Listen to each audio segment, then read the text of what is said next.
Yet, the same scientists have got thousands of experiments showing that people with dead brains are totally conscious. Right. Yes, absolutely. So what does that tell you? Well, I've often thought that there are a lot of zombies walking around on the planet today.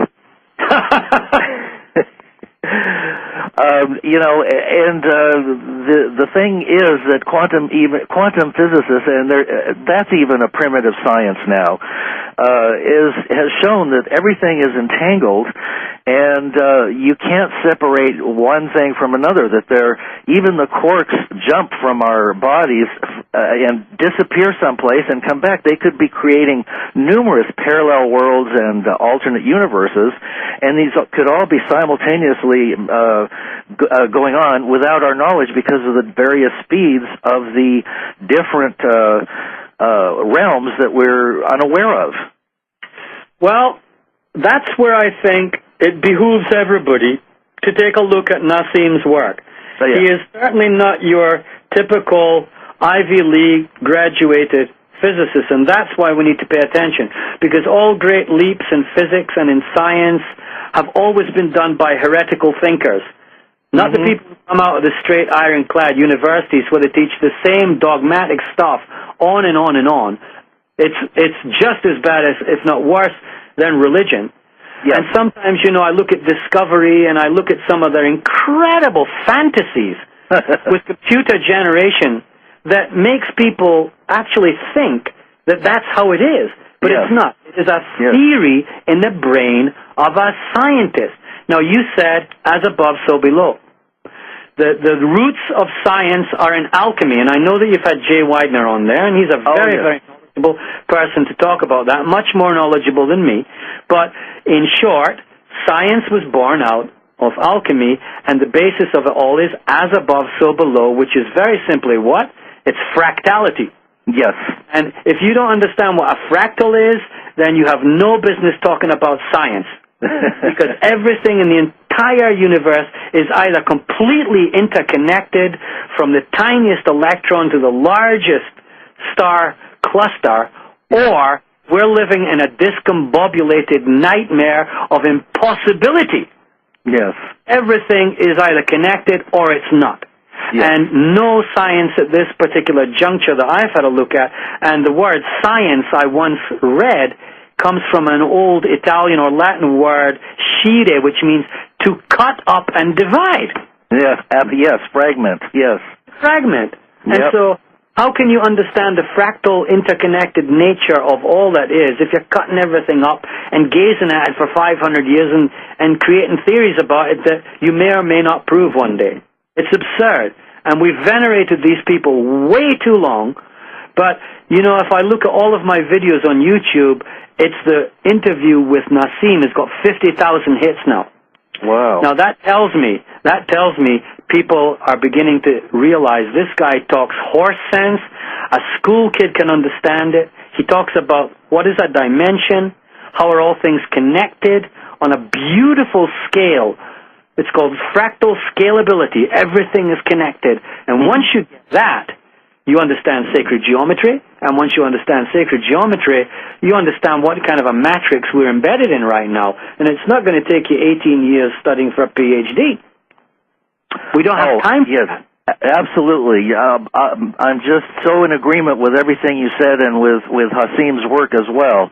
And if there is a possibility that we can be fragmented into greater duality, it would appear that there are forces at work that would create a kind of net or matrix that encourages or densifies our attachment to materialism, which separates us from each other, from nature, and from, the spiritual elements. Well, it certainly would appear to be the case, wouldn't it, Lance? I would say yes. And there's a lot of talk today about meme engineering. I didn't even know what a meme was until a few months ago. Yeah. And then the film Inception came out, which it completely goes into this idea of, embedding thoughts deeper and deeper into the subconscious and the sleepers that are dreaming the dream within the dream within the dream. And so all of this information is coming together, but I continue to wonder, do we have any time left, or are we actually running out of time, as the indigenous wisdom keepers tell us, and that is a good thing? Well, we have to go back to fractals again. The first person, I believe, who intelligently talked about the fractal nature of time, and somebody I had the great privilege to work with before he died, was Terence McKenna. We spent some time with Japanese on the island of Kauai doing a retreat on shamanism, but of course he got a huge inspiration based on the I Ching while he was in South America in a profoundly altered state through having used local power plants. He was downloaded with basically the whole idea of fractal time compression, which became his computer software called Time Wave Zero. And as many people will know, that fractal time program completely comes to a head, to a peak, to a point in 2012, and it had no connection with indigenous stories from the Maya. So the idea of fractal time is very simple. It's the same as fractal theory itself. It is that a wave of time and energy repeats itself again and again and again at ever shorter intervals and more powerful informational load. So if you imagine a spiral, just imagine a spiral. You've got the outside ring of a spiral is very, very long as it goes round in a circle, and then that spiral tightens into a second circle and repeats exactly the same movement, but much faster. Mm-hmm. And as it moves, it collects more and more information and moves into the next circle, and the next, and the next, and the next. And if you keep on drawing a spiral in 2 dimensions, you'll get to what? The center of the circle. If you want to do it in 3 dimensions, you'll eventually get to the top of a spherical shape, which we denote as 2012. Now, if this is true, Lance, and I ask people all over the world, I ask large audiences in Japan, I asked them in 1995, imagine an audience, you're asking, how many people think that time is speeding up? And, about 10 people had put their hands up out of 150. Mm-hmm. 4 years ago in Tokyo, I gave a lecture to 1,000 people. And I said, how many people here feel that a day now is considerably shorter than it was, let's say, 2 years ago? Okay? You know and I know what a day felt like 2 years ago. You haven't forgotten, right? Yeah. You know what a day felt like. You get up, you brush your teeth, you have your coffee, you go through the motions, you read your newspaper, you do whatever, you get in your car, you go to work, whatever. And then finally you go to bed. That's a day in energy. How does it feel as a flow? Of course, some days are faster and slower than others, depending on how excited you are, how bored you are. But generally speaking, okay? Yeah. And I said to them, how many of you really, honestly, don't just put your hand up because everybody else is. How many of you really think that time is speeding up? Every hand. It was like that scene of Close Encounters of the Third Kind. Yeah, when they're in India. Yeah. And all the Indians point upwards. Every hand in the audience went up. And I said, there you have it. Has anybody talked about this to you? Has any newspaper proclaimed this? Have you seen it on BBC or CNN that the most precious resource a human being has, which is time, is running out at ever faster intervals on a daily basis? Everybody feels it. Everybody knows it. Yeah. And we're all in denial. Oh, yeah. And you're telling me that nothing's going to happen in 2012. Whoa! What the Mayans make. It's got to do with you. So that's how I approach it. We are in fractal time compression, and you just said we're running out of time. But the amount of information that's coming into our matrix right now is also exponentially increasing. So that in the next 2 years, we could literally, potentially go through thousands, tens of thousands of years of quantum shifts in our understanding. Yes. And that it is indeed possible that at the 11th hour, enough of that quantum shifting will take place within the consciousness of humanity to allow us to deal with some massive, I believe, traumatic birth event.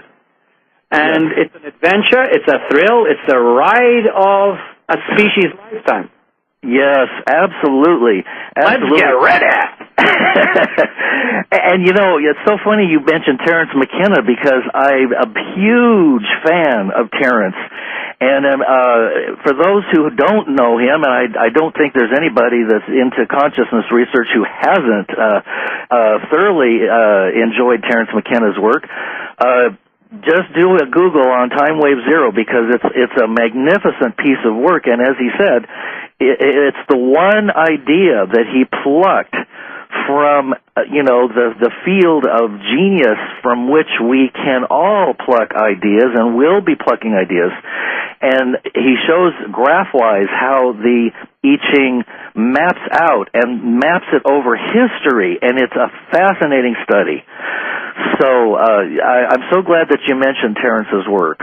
Oh, we can't forget Terence. I mean, he was an absolute brilliant pioneer, and in later days, we'll look back and we'll go, who were the people that really prepared us for 2012? If 2012 is what we think it is. Who were the groundbreakers? Who were the guys that really got us to pay attention?